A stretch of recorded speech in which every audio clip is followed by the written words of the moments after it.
Non, il y a une question importante franchement... que vous évitez depuis le début de cet entretien, c'est celle, pardonnez-moi, j'insiste, c'est celle de la responsabilité. Vous avez parlé des députés. Vos députés MoDem, M. Bayrou, ont voté tous les budgets déficitaires depuis 2017. Eh bien... Vous-même, vous avez porté au pouvoir et accompagné, et vous avez eu un rôle actif, un président de la République qui a aujourd'hui précipité la dette. 1300 milliards depuis 7 ans. Si je remonte à une autre époque, Monsieur le Premier ministre, à une époque pas si ancienne, un ancien président de la République, Nicolas Sarkozy, a bataillé pour le non-remplacement d'un fonctionnaire sur 2 partant à la retraite. Et à l'époque, je me souviens très bien, vous y aviez dit, ce n'est pas comme ça qu'on va trouver des économies. Ma question est simple. Vous nous dites aujourd'hui en sincérité et en vérité que vous avez lutté contre la dette, mais vous avez voté pour la dette. Alors n'êtes-vous pas responsable de la situation en tant que les autres? Vous avez dit Nicolas Sarkozy a bataillé. C'est un exemple. Non, c'est pas un exemple.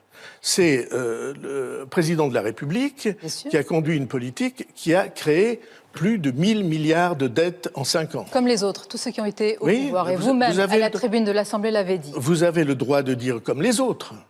Mais vous contestez que M. Hollande et M. Macron n'ont pas augmenté la dette?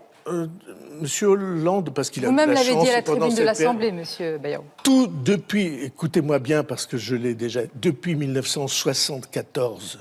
Pourquoi vous avez voté tous alors les pour ces gouvernants, budgets déficitaires? Tous les gouvernants. Pourquoi vos députés Pourquoi les ont-ils Je votés? n'étais pas à l'Assemblée nationale depuis 15 ans. Je crois qu'ils vous obéissent au doigt et à l'œil, si non, je ne me crois pas qu'ils m'obéissent au doigt et à l'œil. Ce sont des parlementaires estimables, tout à fait. Pour un grand nombre d'entre eux, brillants, en tout cas respectables.